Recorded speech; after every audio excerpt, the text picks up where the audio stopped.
Game shows have always held a special place in British television history. They're more than just a little bit of light entertainment. They're shared cultural moments, shows that families would gather around the TV to watch together, shouting at the screen, cheering contestants on, and secretly imagining what we would do if we were in their shoes. For decades, the UK produced some truly iconic game shows that were bold, creative, sometimes a bit eccentric, and always brilliantly entertaining. The thing is, so many of these classics have disappeared from our screens. Some fizzled out quietly, others were cancelled despite their popularity, and a few had one-off revivals that never quite captured the magic of the original. But the truth is, a lot of their formats still work, and in fact, with today's technology, bigger budgets, and an audience hungry for nostalgia, many of these shows could make a comeback stronger than ever. In recent years, we've seen some great revivals of some all-time classics. The most successful of which has probably been Gladiators, which is enjoying an incredible third run on the BBC.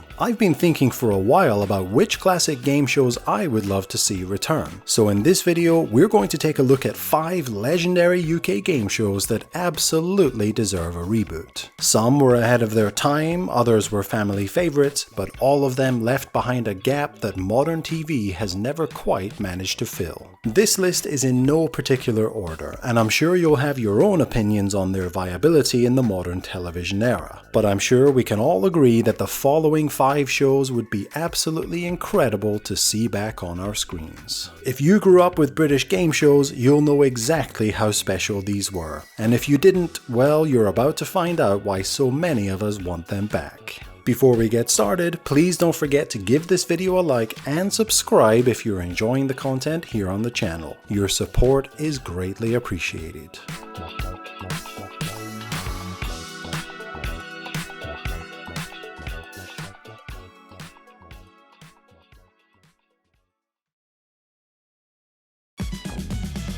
Let's kick things off with a real cult classic, Interceptor. This was a short-lived but unforgettable game show that aired back in 1989 on ITV, hosted by Annabel Croft, who had just retired from professional tennis. The format of the show was essentially a big game of hide and seek. 2 contestants would be separated from each other somewhere in the UK and would each be wearing a backpack. Inside one of the locked backpacks was a £1,000 prize, and it was up to the contestants to retrieve the hidden keys to each other's backpacks and meet back up within the 40-minute time limit to win the money. All the while, the Interceptor would be chasing them down by helicopter and attempting to shoot an infrared zapper at receptors on their backpacks, which would lock them forever. The show had the perfect combination of tension, strategy, and drama, making for gripping television. And the aerial shots of the Interceptor swooping in from his helicopter gave the whole show a cinematic feel that most game shows just didn't have. The show was essentially a replacement for Treasure Hunt, which had ended just a few months earlier, and while Interceptor only lasted for a total of 8 episodes, it was enough to cement its place as one of the most exciting game shows of its era. So why should this show be rebooted? Well, first, it was genuinely ahead of its time. Back in 1989, this was essentially live-action gaming, a real-world cat-and-mouse chase where split-second decision-making could mean the difference between success and failure. Today's audiences are already hooked on immersive competition shows like Hunted or survival-based reality TV, so a modern reboot of Interceptor would fit perfectly into the current TV landscape. With the addition of modern tech like drones, GPS tracking, wearable cameras, and maybe a little bit of CGI, you could create an even more intense and cinematic experience. But what made Interceptor truly unforgettable was its sheer personality. Unlike most game shows where the obstacles are faceless or mechanical, here you had Sean O'Kane as the Interceptor, a proper villain dressed in leather, laughing maniacally as he stalked contestants from the skies. That character-driven edge made the show feel more like a movie or a video game brought to life. And in today's era, a reboot could easily revive that same energy and give us a new villain to love to hate while capturing the drama that made the original so addictive. It's a real shame it only lasted 1 series because Interceptor had all the ingredients of a long-running hit. It's one of those shows that, if rebooted properly, could capture a whole new generation while giving longtime fans exactly what they've been missing. Next up we have the Krypton Factor, which first aired back in 1977 on ITV and ran all the way through to 1995, hosted by Gordon Burns, before being briefly rebooted in 2009 with host Ben Shepherd. This was billed as television's toughest quiz, and for good reason. Unlike most game shows that focused on just one skill, the Krypton Factor tested its contestants across a whole range of abilities. There was the mental agility round, the intelligence test with fiendish puzzles, the observation round where contestants had to recall details from a video clip, the general knowledge quiz, and of course the iconic assault course that pushed contestants to their physical limits. Succeeding on this show wasn't just about being smart or fast or strong, you had to be the complete package to win.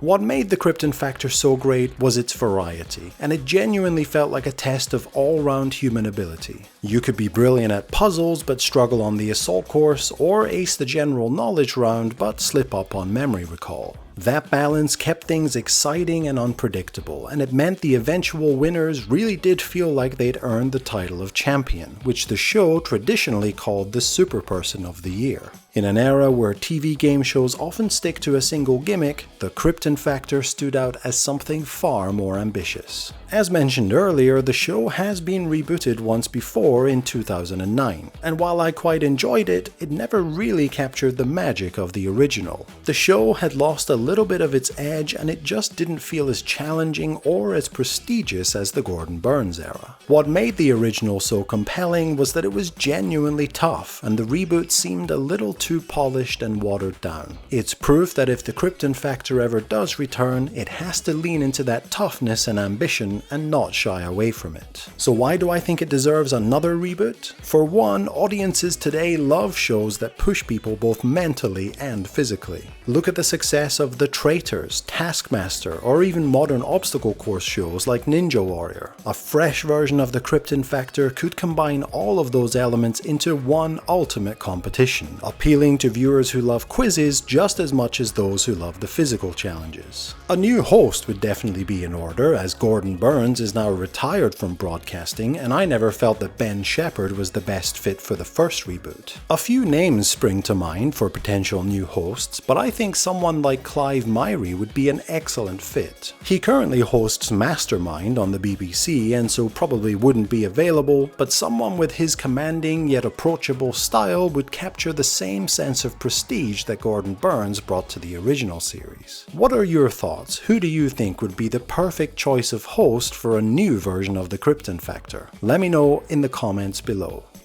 Next on the list is Fort Boyard, which brought a fresh sense of adventure and excitement to UK television when it began airing in the late 90s. Originally a French format, amazingly the original French version has been on the air for 35 years now at the time of writing. The British version aired here on Channel 5 and Challenge with host Melinda Messenger and Leslie Grantham playing the part of Boyard. The premise was simple but spectacular. A team of contestants entered the imposing fort off the west coast of France and took on a series of physical and mental challenges to win keys that would eventually unlock the treasure room. After this, whatever time was remaining was spent obtaining a series of clues that all connected to the final mystery word which would release the gold. What made Fort Boyard so unique was definitely the setting itself. Unlike studio-based shows, this was filmed in a real fortress in the middle of the sea, and that instantly gave it a sense of adventure and scale that few game shows could match.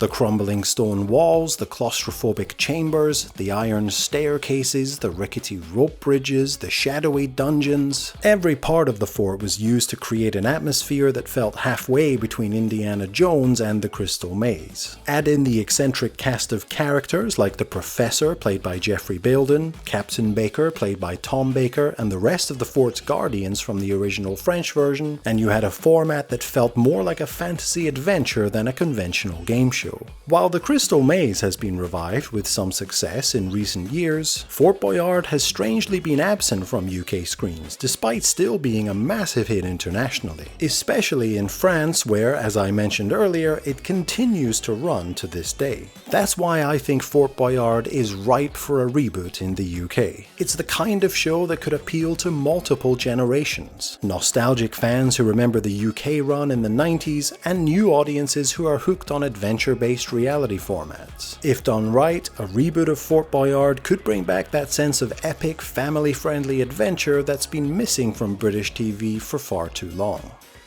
Next up is Knightmare, one of the most imaginative and groundbreaking game shows ever to air on British TV. Running from 1987 to 1994 on ITV and created by Tim Child, it was presented by Hugo Myatt as Traegard, the dungeon master who guided teams of young contestants through a fantastical dungeon full of puzzles, traps, and magical creatures. What set Knightmare apart from anything else at the time was its pioneering use of blue screen technology, which allowed players to navigate a virtual dungeon while wearing the helmet of justice which obscured their path ahead. Their teammates who could see the virtual world on a monitor had to guide them safely through the challenges using only verbal instructions. The genius of Knightmare was the way it blended teamwork, problem solving, and immersive storytelling. Each episode was like stepping into a real-life adventure game where quick thinking and clear communication could mean the difference between success and failure. The show was filled with so many memorable characters such as Pickle the Elf, Majida the Genie, Casper the Key, Folly the Jester, Merlin the Wizard, Lord Fear, Malice, Mogdred, and countless others. And the challenges the contestants faced ranged from logic puzzles to devious riddles, keeping both contestants and viewers on edge. It was essentially a precursor to today's escape rooms, long before those concepts became mainstream. Why does it deserve a reboot? Well, as I said, the appeal of Knightmare has always been in the way that it combines storytelling, problem-solving, fantasy, and teamwork. And that formula would work just as well today as it did back then. Audiences today love watching TV shows where contestants are thrown into high-stakes situations where communication and quick thinking are everything. You can see that in shows like Hunted or The Traitors, and I can definitely see a place in the modern TV schedule for Knightmare. On top of that, what modern technology could do is take the original Knightmare concept and turn it into something truly spectacular. With VR, AR, and cutting-edge graphics, you could create a dungeon that feels alive, with dynamic obstacles and interactive environments. If done right, a reboot could preserve the charm and tension of the original while giving contestants and viewers a fully updated cinematic experience that feels every bit as magical as it did back in the late 80s and early 90s. At the heart of it, Knightmare was a kids' TV show, and that's where things get a little bit tricky. If it came back strictly as children's programming, I'm not sure it would hit the same way. Kids today don't watch TV in the same way they did in the 80s and 90s, and the format might feel a little bit slow compared to what they're used to. But that said, perhaps a version of Knightmare for adults could work. Imagine bringing back the same dungeon concept, but with grown-up contestants facing higher stakes, tougher puzzles, and a darker, more cinematic tone. That way, it could appeal not only to nostalgic fans who grew up with the original, but also to new viewers who love strategy-based reality shows and fantasy-inspired challenges. In other words, the dungeon could open its doors again for a whole new generation of adventurers.